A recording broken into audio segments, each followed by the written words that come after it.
Matthew 6:27, can worry make you live longer? Totoo ba makakapagpahaba ba ng buhay ang pag-alala? Huwag nang mag-isip ng mag-isip. Yan ang katuruan ng Panginoong Jesus. Dear God, we thank you for this day. We thank you for life and strength. Salamat sa ibinibigay niyo sa aming mga pangangailangan namin. At ngayon, Panginoon, kami po ipakalinisin ninyo at paging dapatin niyong tumanggap na inyong pagtutuwid, pagtuturo, pagpapalakas. Be our preacher, our teacher, our guide, our healer. We seek you, Father, in the name of your Son, Jesus. Mahilig mag-isip at mag-alala ang mga tao tungkol sa mga mga kailangan. Ang dami naman talagang kailangan ng tao. Pero napakaraming lalong pag-aalala tungkol sa mga kailangan na ito. Sabi ng Panginoong Jesus, Matthew 6:25-32, kaya't sinasabi ko sa inyo, huwag kayong mabalisa.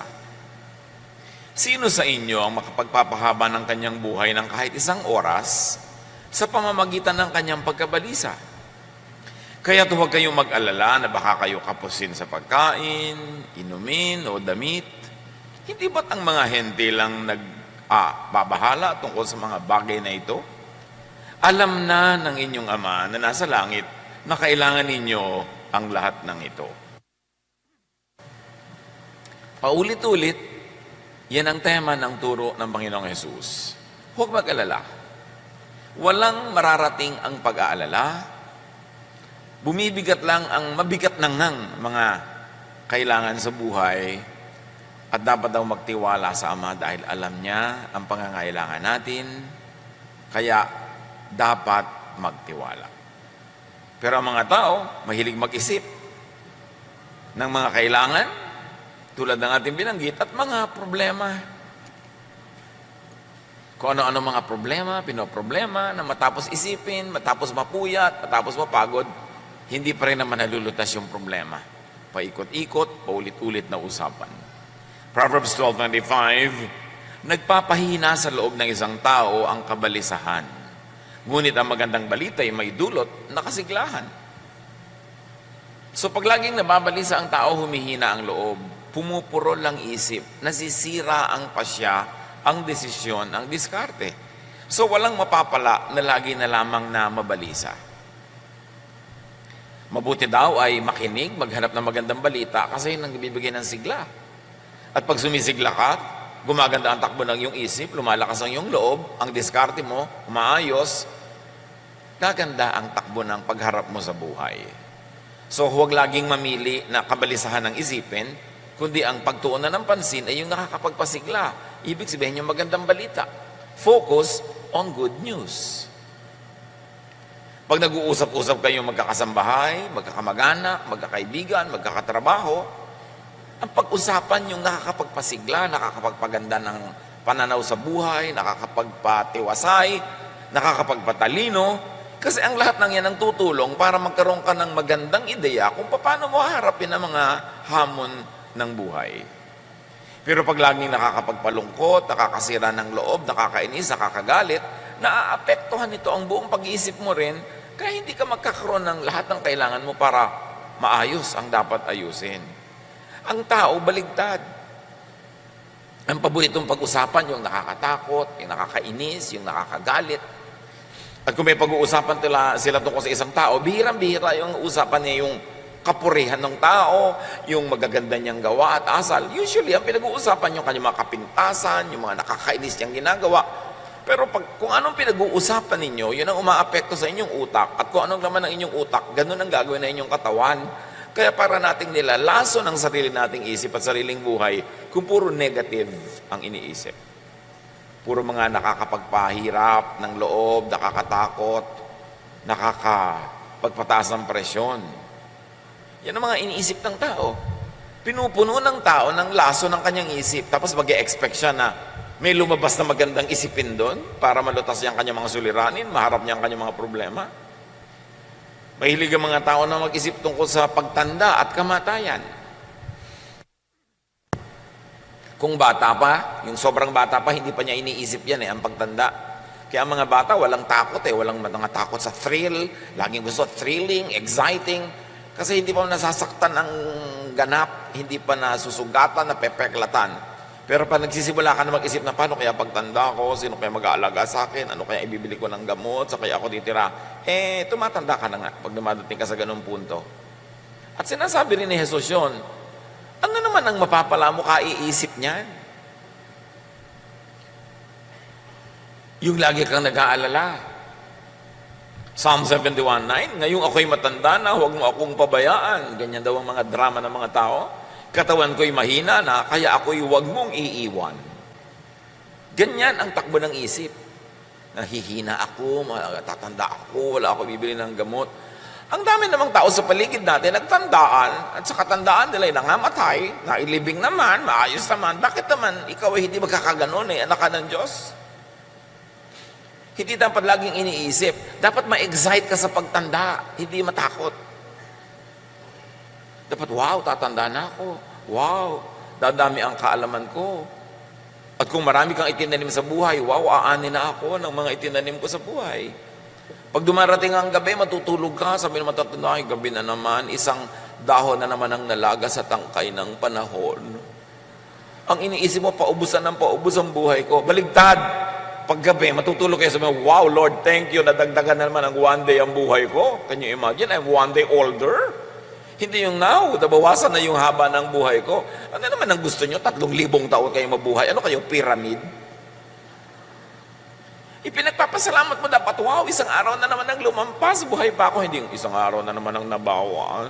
Patanda na ako ng patanda. Hindi mo naman napipigil yung pagtakbo ng araw na yun. Bakit magiging negative ang pananaw mo? Dapat positive. Psalm 55:4-5. Itong aking puso itigib ng lumbay. Another drama Sa aking takot na ako ay pumanaw. Sa tindi ng takot ako'y nanginginig. Sinasaklot ako ng sindak na labis. O pagkatapos mong masindak, manginig, matakot, anong napala mo? Wala. Nakakapagod mag-isip, nakakapagod matakot. Ang kailangan sa tao, disiplinahin ang utak niya. Na pag siya ay inaakay ng utak niya patungo sa mga isiping nakakatakot, nakakalungkot, nakakasira ng loob, siya ang umakay sa utak niya, dadalhin niya sa mga nakakatuwa, nakakapagpasigla, nakakapagpasaya. It's a matter of discipline. What thoughts you allow to linger in your mind become you.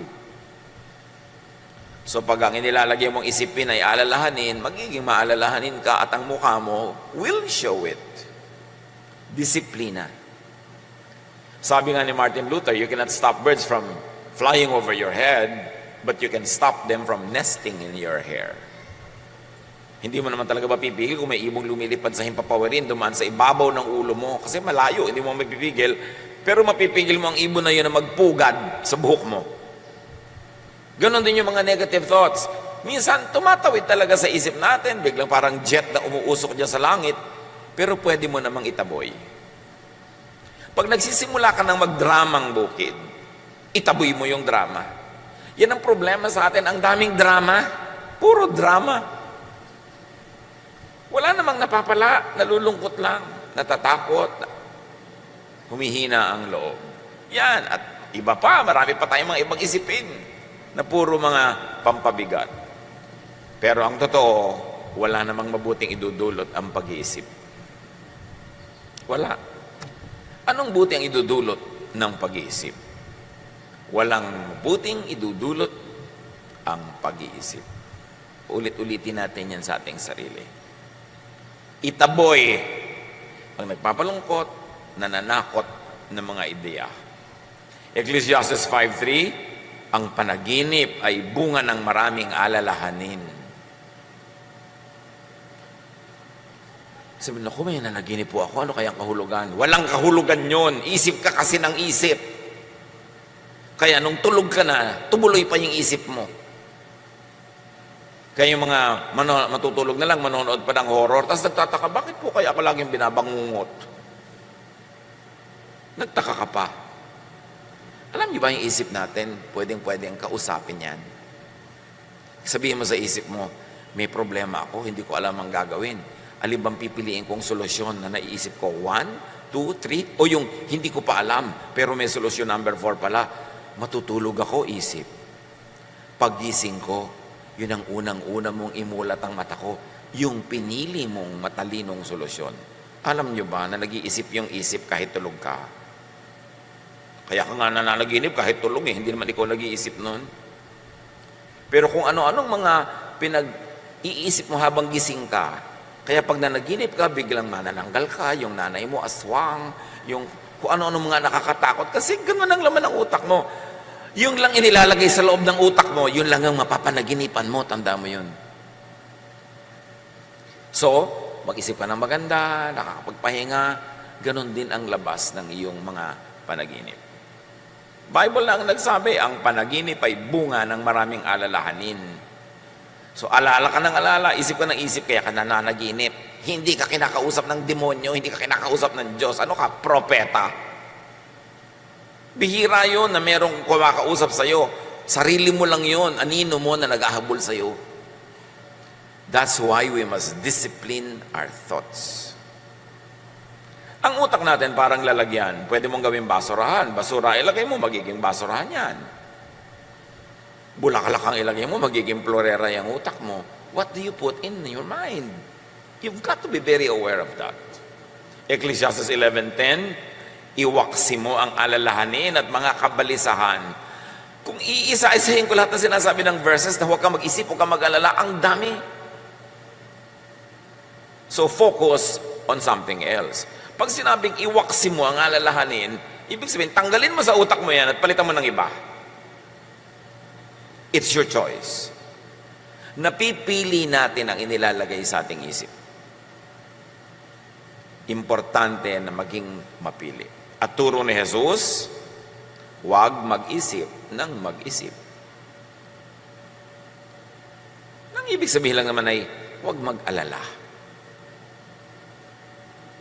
Isaiah 26:3, binigyan mo ng lubos na kapayapaan ang mga may matatag na paninindigan at sa iyo'y nagtitiwala. So may paninindigan ka. Maninindigan ka, hindi ako magwo-worry. Hindi ako mag-aalala. Hindi yan ang bibigyan ko ng pansin. Kailangan manindigan ka doon kasi laging aagawin ng mundo ang isip mo para ituon sa mga nakakatakot at nagpapahirap ng loob. At kailangan sa Diyos magtiwala. Magtiwala. Importante yun. Kahit kuminsan parang against common sense na, pero may Diyos kasi. Kaya meron kang pwedeng pagtiwalaan. Meron daw isang bata, nasusunog yung bahay nila, 2 stories lang naman. Kailangan niyang tumalon mula doon sa bintana dahil nasusunog nga yung bahay, hindi na siya pwedeng dumaan doon sa hagdan.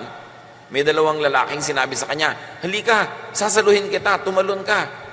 Yung isa matipuno, ang laki ng muscle, ang laki-laking tao. Yung isa naman payatin. Pero yung bata, doon tumalon sa payat. Kasi tatay niya. Mas nagtitiwala siya, tatay niya eh. Alam na alam niya na talagang aalagaan siya kasi yung matipuno, hindi naman niya alam, hindi niya tiyak. Ganun ang tatay natin sa langit at hindi siya payatot. Dapat pagtiwalaan. Kasi sabi niya, I will never leave you. I will never forsake you. Pangako niya sa isang Bible character na universally can be applied to all people of God. God will never leave us or forsake us. Kung bata ka, natatandaan mo ba ng bata ka, inalagaan mo ba ang sarili mo? Bakit ka nabuhay? Hindi ka mo naman inalagaan ang sarili mo. Ganon din pagtanda. Diyos ang mag-a-assign kung sino mag-aalaga sa iyo. Napaka-importante na isipin natin yung ganong mga bagay. Luke 12:25-26. Sabi ng Panginoong Jesus, sino sa inyo ang makapagdadagdag sa kanyang buhay ng kahit isang oras dahil sa pagkabalisa? Kung hindi ninyo magawa ang ganoong kaliit na bagay, bakit kayo nababalisa tungkol sa ibang mga bagay? Kung hindi nyo kayang dagdagan ng isang oras ang buhay nyo by worrying, ba't yung iba, inaalala nyo pa, hindi nyo rin yun magagawa. Sayang ang effort. Sayang ang pag-iisip. Ang tanong ngayon, paano iiwasan? Paano ba bawasan ang pag-alala? Well, unang-una, ang ibig sabihin ng ipasa Diyos yan ay magplano. Nag-aalala ka, paano kaya ako pagtanda ko? Di magplano ka habang di ka pa matanda. At ito'y para doon sa mga hindi pa matanda. Kasi kung matanda ka na, parang rahulin na ng konti. No? Pero pwede ka pa rin magplano para next week, para next year, next month, kahit may edad ka na. Magplano. In other words, preempt, unahan ang problem o need. Iniisip mo, pagtanda ko, magkakasakit ako. Siyempre, pag nagkasakit ako, magpapatingin ako sa doktor, baka magpapa-hospital ako, magpapagamot. Anong gagawin ko? Eh di, magbubili ka ng insurance na matino. Yung hindi 1, 2, 3 ha, hindi fly by night. Plano. O ayaw mo ng insurance, hindi ka naniniwala, gumawa ka ng isang alkansyana kasing laki ng jeepney, hulugan mo ng barya, at ipanalangin mo huwag ma-demonetize yung barya mo. Baka naman yung pera mo may nakalagay pang victory. Panahon pa ng hapon yun. Di ba? O bagong lipunan. Dapat yung pera mo current. Unahan mo yung problema. Wala namang taong tumatanda na hindi nagkakasakit eh. Magkakasakit at magkakasakit ang tao. Alam na nating lahat yun. Nakita na natin, nagkasakit ang mga lolo natin, nagkasakit ang mga magulang natin. Tapos kayo, wala man lang health insurance. Anong inaantay nyo sa buhay nyo pag nagkasakit kayo? Magic. Kailangan meron. Alam naman ng tao na mamamatay lahat. Lahat na mamatay, si Jesus nga namatay. So, pag ba namatay kayo, meron na kayong libingan. Wala. Kanina yung ipapaproblema yung libingan nyo. Yung iba, ibinibili mo na nga. Magtatampo pa. Uy, pinapaiksi mo na yata ang buhay ko. Pinapanalangin mo na yata ang mamatay ako. Anong klaseng kamangmangan yan? Dramang bukid. Bakit hindi ka bang mamamatay? Masama bang paghandaan yon? Dapat nga, ipaghanda mo na yung pamburol mo, kaya lang iba-ibang sizes. Dahil hindi mo alam kung payat ka o mataba ka sa oras ng iyong kamatayan. Para mapipili mo, isusuot mo. Hindi yung kung ano-ano isuot sa'yo ng mga kamag-anak mo, pagtingin sa'yo ng mga iba, bihis mo, darna. Hindi mo napili. Huwag tayong maraming dramang bukid. Kailangan handa ka. Huy, binibili mo ako ng health insurance, bakit gusto mo ba ako magkasakit? Mga pag-iisip yan ng mangmang, kakitira ng utak. Kailangan lakihan mo yung utak mo, handa ka. O alam mo nahihina ka, syempre. Maghanda ka na. Mangyayari yon. Kaya pag nakakakita ko ng mga young couple, nagpapagawa ng bahay, naku, ang gaganda ng hagdan, ang tatarek. Bakit? Di ba kayo tatanda? Bakit wala kayong kwarto sa baba? Tatanda kayo, mamaya gumagapang na kayo ng hagdan, nahuhulog kayo ng mga hagdan-hagdan na yan. Dapat meron na kayong space sa baba. Maliban na lang, magpapalagay kayo elevator. Ngayon, kung ayaw nyo pa sa baba matulog, lakihan nyo yung sala. Abangan nyo na ng toilet, abangan nyo na ng mga tubo-tubo for lababo. Para kung tumanda ka, di ka na makakakyat, eh, doon ka magkwarto. Parang hindi ka tatanda, wala ka man ng lugar sa baba. Yung mga ganun, hindi mo ba iniisip at paghandaan mo yan? Unahan mo yung problem. Importante. Proverbs 15:22, ang isang balak na mabilis ay di papakinabangan. Ngunit ang planong pinag-aralan ay magtatagumpay. May plano ka. Alam mo, darating ang panahon, magre-retire ka. Yun naman kung nagkatrabaho ka man lang, no? Magre-retire ka, mawawalan ka ng income. Paano ka na ngayon mabubuhay? O 60, 62, nag-retire ka na. Eh kung mabuhay ka pa hanggang 95, marami ka pang kailangang gastusin noon, ha? So meron ka ba man lang na investment? Meron ka bang may placement ka ba? O kaya man lang, meron ka bang binili kahit kaprasong bukid na kikita? O may binili ka at ipinondar kahit 1 o 2 pintong apartment na kumikita yung renta noon, wala ka ng income, doon ka ngayon kukuha ng mga panggastos mo. Kailangan magplano. At mga kapatid, hindi sapat na ang plano mo na social security ay mga anak. Hindi. Salamat. Mabuti kung itaguyod ka na yung anak. Pero kung ang napangasawa niya ay impacta, paano? Di ba 99% ng napapangasawa ng mga anak natin, mga impacta. Sa tingin ng biyanan, ha? Paano na? Iniasa mo doon? Kung minsan nga, sarili mong anak, masama ugali. Kung mabuti ugali ng anak mo, may napangasawang masamang ugali. Kaya dapat may iba ka pa mga plano sa buhay. Yun naman kung gusto mong, hindi ka nag-aalala kung kailan matanda ka na. Huwag mong ilagay sa kamay ng iba ang iyong kapakanan. Kailangan may paghahanda. Proverbs 21:5, ang mabuting pagbabalak ay pinapakinabangan, ngunit ang dalos-dalos na paggaway walang kahihinatnan. So, over time, you build something na maaasahan mo pagdating ng panahon.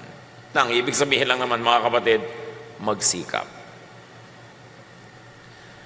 Yung hirap ka, busy ka, nagtatanim, nagsisikap in the first 40 years of your life, magandang foundation yon at magandang pangitain na baka sa next 40 years of your life, kung pakakabain pa ng loob ng Panginoon ang iyong buhay, ay maginhawa ka naman. Pero pag inuna mo saya, inuna mo ang sarap, estudyante ka, puro ka absent, nagtatrabaho ka, puro ka lakwatsa, puro ka gastos, millennial ka, ang pera mo nasa gadget lahat, na every 2 weeks may bago, palit ka ng palit, wala kang savings, anong inaantay mong kinabukasan? Pagtanda mo ba, makakain mo yung mga model 72, 75, 93, ng kung ano-anong gadget?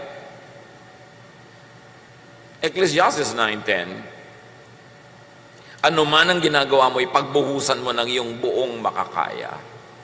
Naghahanap buhay ka? Maghanap buhay ka with feelings. May tindahan ka? Improvein mo para malaki ang benta. Hindi lang yung magbasara ka at magbukas ng tindahan araw-araw, walang improvement. Lagyan mo ng feelings, ng passion, para marami kang kitain, marami kang maimpok. At pag meron ka nun, less ang iyong worry. Ecclesiastes 3:22, kaya naisip kong kung walang pinakamabuti sa tao, kundi pakinabangan ng kanyang pinagpaguran.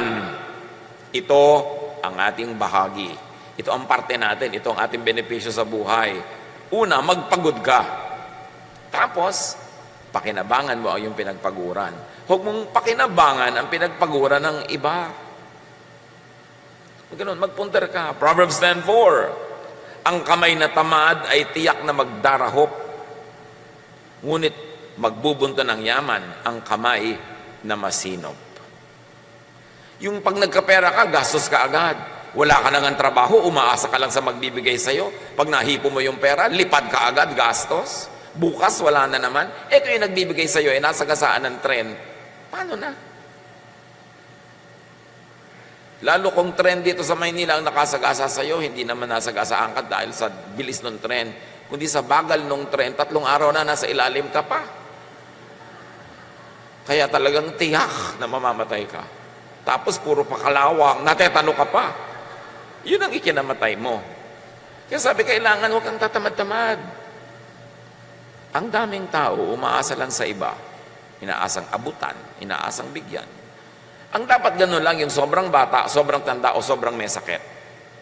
Pag hindi ka any of the three, dapat kumikita ka ng kinakain mo at sobra pa. Kasi darating ang panahon na wala kang trabaho, walang kita, may bagyo, walang panahon gumawa ng pera, dapat meron ka nakaimpok. Para mabawasan ang pag-aalala, dapat magsikap at magtanim.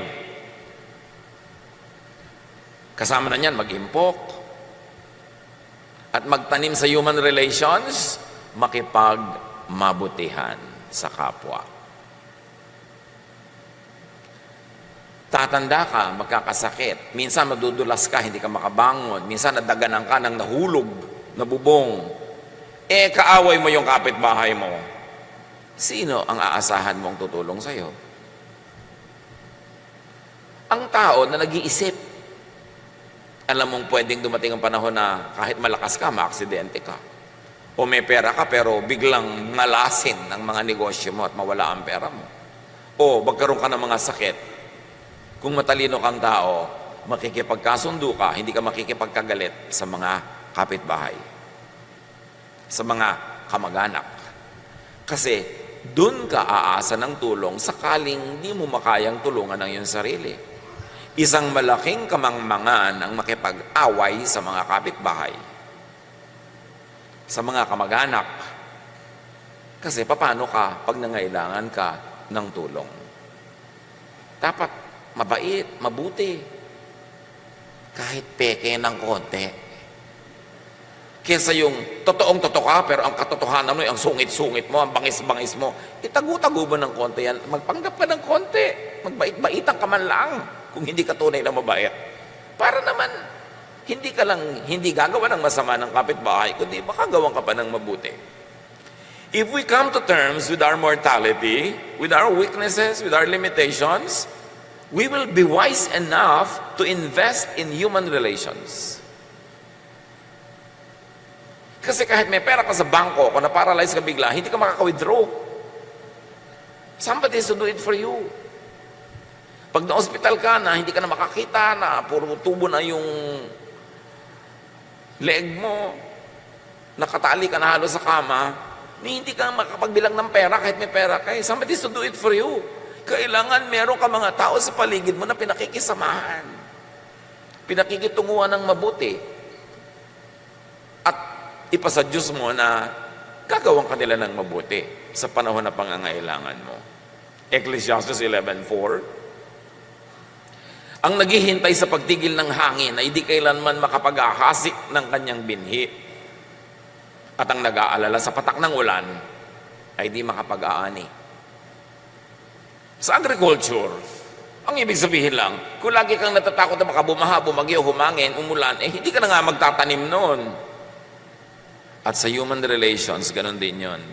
Kung lagi kang natatakot na, baka gawan ko to ng mabuti, hindi naman ako suklian. Baka pautangin ko to, hindi magbayad. Baka bigyan ko to, hindi naman ako bigyan pag ako nangangailangan. Baka mahalin ko to, tapos hindi naman ako mahalin. Pag lagi ka nalang inisip mo, wala ka talagang gagawing mabuti. Kailangan marunong ka ring mag-isip, bawasan ang mga risk, at makipagsapalaran with calculated risks. Yun talaga yung buhay. Pero pag hindi ka nagtanim, definitely hindi ka aani. Hindi lahat ng nagtatanim umaani ng itinanim, pero kumisan sa iba umaani, hindi niya inaasahan, doon pala manggagaling yung pagpapala. Dito ka nagtanim, doon ka umani. Minsan din naman, may tanim talaga, hindi ka nakakaani kasi binabagyo talaga, binabaha. Pero pag nagpadala ka sa ganong takot, kahit kailan, hindi ka na magtatanim, definitely, wala ka nang aanihin. Marunong ka dapat ng ganon. Proverbs 6:6-8. Ito'y para sa mga tamad, yung mga masisipag, hindi na kailangan makinig nito. Pwede muna kayo mag-text ng konti. Pero dahil maraming tamad, makinig kayo. Proverbs 6:6-8. Tingnan mo ang mga langgam, ikaw na taong ubod ng tamad. Pamumuhay nila'y masdan mo at nang ikaw ay mamulat. Kahit sila'y walang pinunong sa kanila'y naguutos, walang tagapamahala o tagamasid na sinusunod, ngunit nag-iimbak ng pagkain sa tagaraw. Kailangan nila'y iniipon kung panahon ng anihan. Ganda naman talaga mga langgam, busy-busy. At sa mga agricultural places, pagka talaga anihan, nandun lahat ang langgam. Pag may nalaglag kang buto, nalaglag kang prutas, hinahakotan nila yan. Kahit 5 beses kasi laki ng katawan ng langgam yung buhat niya, buhat-buhat niya yon. At pagkatapos, bulungan ng bulungan. Sabab may pagkain sa tayo may makukuha, bulungan ng bulungan. Hindi katulad ng maraming tao, bulungan ng bulungan. Huy, ano na latest na chismis? Sila bulungan ng bulungan, nagbibigay ng tip kung saan may makukuha ang pagkain, ano magagawa. Importante. Ang sipag nga ng langgam, maglaglag ka lang ng kaunting pagkain sa sahig, ando na sila. Sa sila lang galing, nakaabang ng nakaabang. Hindi sa chismis, nakaabang sa oportunidad. Kaya sabi, hoy mga batugan, matuto kayo sa langgam ha. Walang mga leaders yan, walang organizational chart, walang mga PERT CPM yan, walang mga seminar. Pero ang sipag. At pag dumating ang bagyo, ang ulan, ang baha, nakaligpit sila sa mga bahay nila, may nakaimbak silang pagkain. Parang yung woman of Proverbs 31, she can laugh at the days to come. Imagine you can laugh at the days to come. Ay, enrollment na. May pang-enroll ako mga anak. O, di ba? Uy, magkakasakit ka. May pera tayo, may insurance tayo. Yun ang matitinong tao. Hindi, naku, magkakasakit tayo. May agastos na worrying with the worried. Wala kasing tanim. Walang aanihin. Sabi, mabuti pa yung langgam. Gayahin nyo. Ang liit ng utak noon. Di ba? Pero bakit ang talino? Sayang naman yung utak na ang laki-laki, ang bigat-bigat dalhin, tapos walang laman. Ang laman pa, mga kung ano-anong negative things. Proverbs 11:27, kung mabuti ang hangarin, ikaw ay gagalang. Kapag humahanap ng gulo, yun ay masusumpungan. Ibig sabihin lang, kung anong ginagawa mo, yun ang aanihin mo. Gusto mo ng gulo? Magkakagulo. Gusto mo ng katahimikan? Magkakatahimik. Kung gusto mong igalang ka ng iba, gandahan mo ang iyong buhay. Ecclesiastes 10:12, ang mga salita ng matalino ay nag-aani ng karangalan, ngunit napapahamak ang mangmang dahil sa kanyang mga salita. Kasasalita, kaya napapahamak ang tao. Kadadaldal, kabubulong, kachichismis, kareklamo, maririnig ng iba, lalaki ang gulo. Kaya dapat ang tao marunong magkontrol ng bibig. Lalo't kung hindi ka tiyak na ikaw ay pantas, marunong, magaling, mas mainam manahimik. Kasi ang may mga tao na tuwing bubuka ang bibig, nag-aani sila ng problema. Dapat by now, alam mo na yun, kapatid, kaibigan, kung anong bunga na yung pagsasalita. Tigil-tigilan ang kadaldalan na walang kinakauwian, kundi problema at gulo. At paano maiwasan ang pag-alala? Maging abala. Pag-abala ka, una, sa ginagawang mabuti, bubunga yun, kaya mababawasan ang pag-alala mo. At may pangalawa pang pagiging abala, yun ay magsaya ka. Para hindi lungkot ang pumasok sa iyong isip. Proverbs 6:9-11.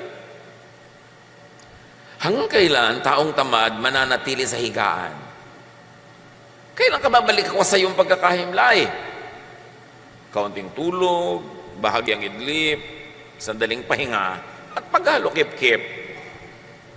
Samantalang namamahinga ka, kahirap ay darating na parang armadong magnanakaw upang kunin ang lahat ng iyong kailangan.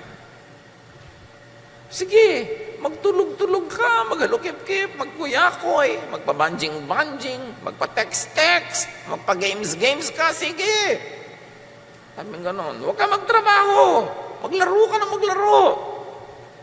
Pero habang ginagawa mo ang lahat ng yan, unti-unti, na ginagapang ka ng kahirapan, at gigisi ka na lang isang araw, super hirap mo na.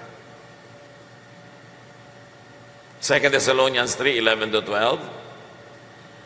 Binanggit namin ito dahil nabalitaan naming may ilan sa inyong ayaw magtrabaho. At walang inaatupag kundi ang makialam sa buhay ng may buhay. Tingnan niyo ang katabi niyo. Mga nasa likod, nasa harap. Tayo ba ito? Sa pangalan ng Panginoong Jesucristo, talagang ginamit na ang pangalan ng Panginoon mahigpit naming inuutos sa mga taong ito na sila'y maghanap buhay ng maayos at huwag umasa sa iba. Kailangan pa bang i-memorize yan? Sabi, huwag yung ang inaatupag nyo, buhay ng may buhay, makialam kayo sa buhay ng may buhay. Kung kailan ang birthday ng isang artista, sino na bang asawa kayo ni ganitong artista, huwag nyo nga pakialaman yan kasi hindi yan pagkakaperahan. Ang atupagin nyo, sabi gano'n, maghanap buhay kayo. At liban nila kay sobrang bata, sobrang tanda o may sakit, huwag kayong umasa sa iba. Aba, may nabalitaan pa ako. OFW.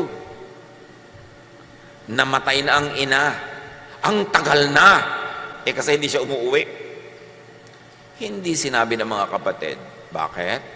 Para huwag tumigil magpadala si OFW ng perang pampagamot at panggastos ni nanay. Ang tagal na palang naagnas. Namatay na yung nanay, padala pa siya ng padala ng pampagamot. Niloloko ng mga kapatid. Sinabi, huwag kayong aasa sa iba. At huwag tayong sobrang umasa sa mga OFW. Kailangan pa bang ulit-ulitin? Hindi naman madaling kitain yung pera nila. Na ang pera naman nila, sweldo lang, constant, yun lang.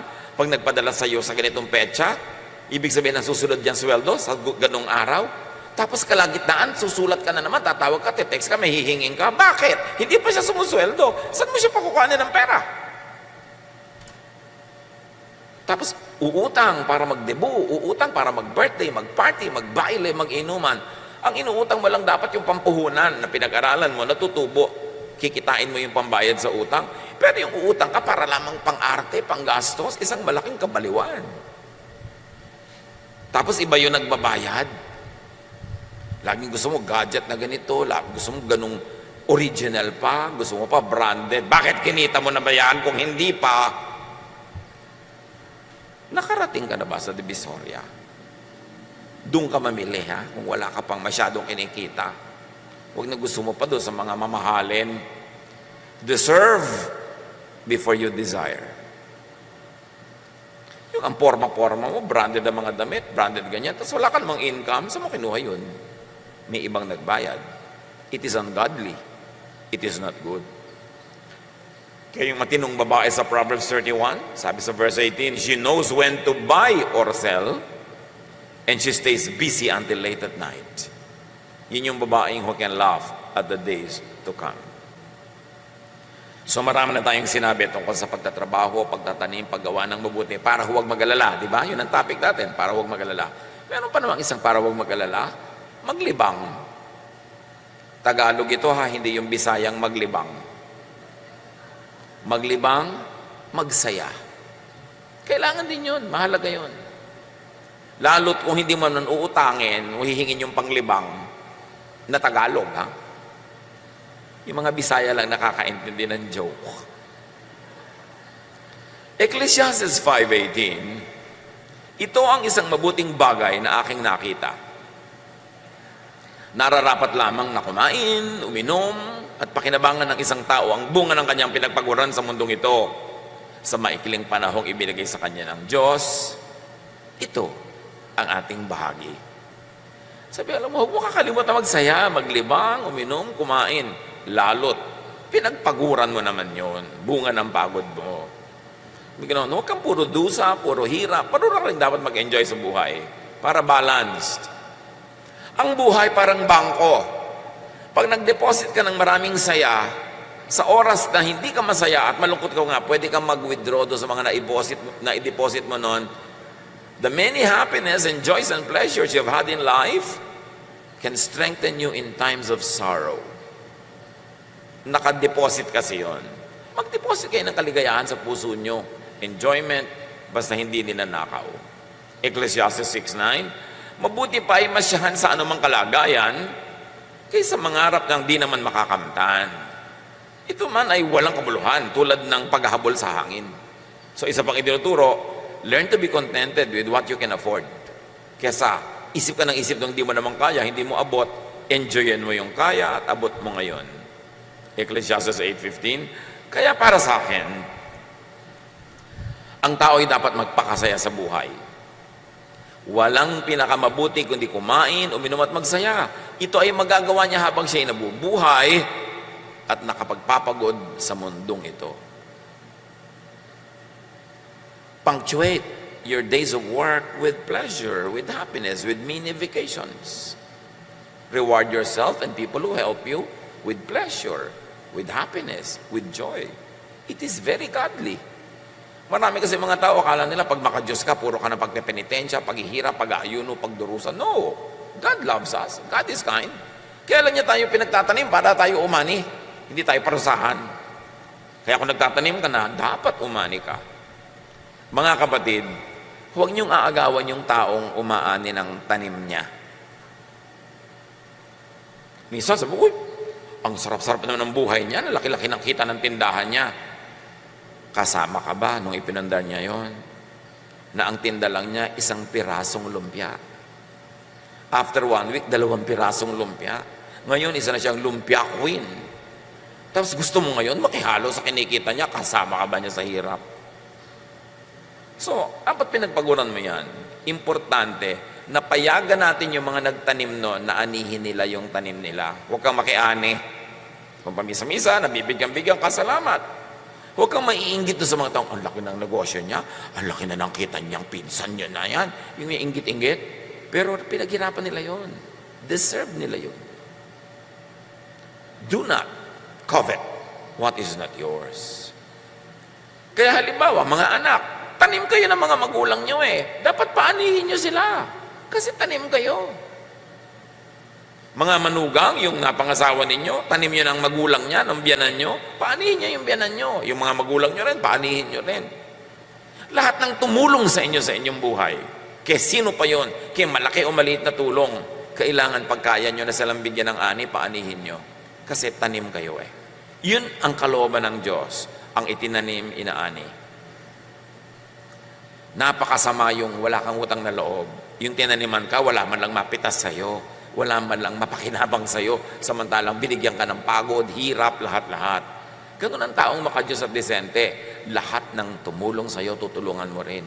Lahat ng naghirap sa'yo, susuklian mo. Ibayo pa doon kung kaya mo pa. Ganun ang pagiging makadiyos. So matapos mong magtanim, mag-invest, magplano, ipasa Diyos ang lahat. Nagawa mo na yung dapat mong gawin. Halimbawa, nagtanim ka ng buto, huwag mong hukayin bukas para tingnan kung tumutubo. Diyos ang magpapatubo. Pero ikaw magdidilig, ikaw mag-aalaga. So, ipasa Diyos mo na pag nagawa mo na yung balak mo. Katulad ng maraming mga magulang, paano kaya lalaki ang anak ko, lalaki kaya ang matino? Habang bata, turuan mo ng turuan, at pagkatapos, bahala na sa kanya ang Diyos. Nagtanim ka na eh. Sabi sa Bible, train up a child in the way he should go, and when he is old, he will not depart from it. So huwag ka nang problemahin yung pagiging old niya. Nataniman mo nung yang, yun ang magiging siya. 99% of the time. So imbes mag-alala ka kung paano siya lalaki, palakihin mo ng tama ngayon. Yung first 10, 15, 20 years ng bata na nasa piling mo, taniman mo ng lahat ng mabubuti, sipag, kabaitan, pagiging makadiyos, makatao. At pagkatapos nun, pawalan mo na. Magbubunga na yung itinanim mo. Pero kung itinanim mo, pinabayaan mo, negative, sinindak mo, tinakot, ginawa mo, dinepress mo yung bata, may bunga din yan. At aani ka rin yan, kasi yun ang tanim. Ang itinanim, inaani. Psalm 23, 1-3, You, Lord, are my shepherd. I will never be in need. You let me rest in fields of green grass. You lead me to streams of peaceful water, and you refresh my soul, my life. So yung Panginoon, dinadala niyo ako sa mga luntiang mga damuhan, dinadala niyo ako sa mga payapang batis, at hindi lang yun physical, very especially mentally. Let the Lord take you, your thoughts, your brain, to realms of peace, of serenity, of rest. Mental discipline yan, and let the Lord lead you. Proverbs 3, 5-6, With all your heart you must trust the Lord and not your own judgment. Always let Him lead you, and He will clear the road for you to follow. Laging kasama ang Panginoon. Pangungunan niya, pagtuturo niya. Proverbs 31:25, The woman who is full of wisdom, she is strong and graceful, as well as cheerful about the future. She is not scared of the future. She is cheerful about the future. Why? Because she planted in time. Kung anong dapat itinanim niya. Nag-iintay lang siya lagi ng ani. At kung umaani siya ngayon, nagtatanim pa uli siya sa iba, para bukas may iba na naman siyang aanihin. Philippians 4:6-7. Huwag kayong mabalisa tungkol sa anumang bagay. Sa halip, hingin niyo sa Diyos ang lahat ng inyong kailangan sa pamamagitan ng pananalangin may pasasalamat. At ang kapayapaan ng Diyos na hindi kayang maunawaan ng tao, ang siyang mag-iingat sa inyong puso at pag-iisip dahil sa inyong pakikipagkaisa kay Kristo. Peace of mind is a mental state. It's a mindset. It's a way of thinking. But you can have peace when you do what you can and then leave the rest up to God. Dear Lord, we thank you that you are our Father, that you love us and you care for us, and you know what's happening in our lives. Alam niyo, Panginoon, ang alalahanin, mga bagabag, tumatakot sa bawat isang anak mong narito. Hindi ito lingid sa inyo. Isinusuko namin sa inyo ang aming mga alalahanin, ang aming mga takot. At kasabay nun, isinuko-suko namin sa inyo ang aming lakas, ang aming time, talent, and treasure para kami mapangunahan mo to invest, to plant, to do the right thing, and then to leave the rest up to you. May party kami, may party kayo. We are partners. So God, thank you that you are our partner in making our life beautiful, complete, peaceful, and fruitful. Pagbulay-bulayan natin mga kapatid ang makahulugan ng lahat ng ito sa ating pang-araw-araw na buhay. Bow before the Lord, spend some time in prayer and reflection as the Lord leads you to operationalize all of these ideals in your daily life. Father, continue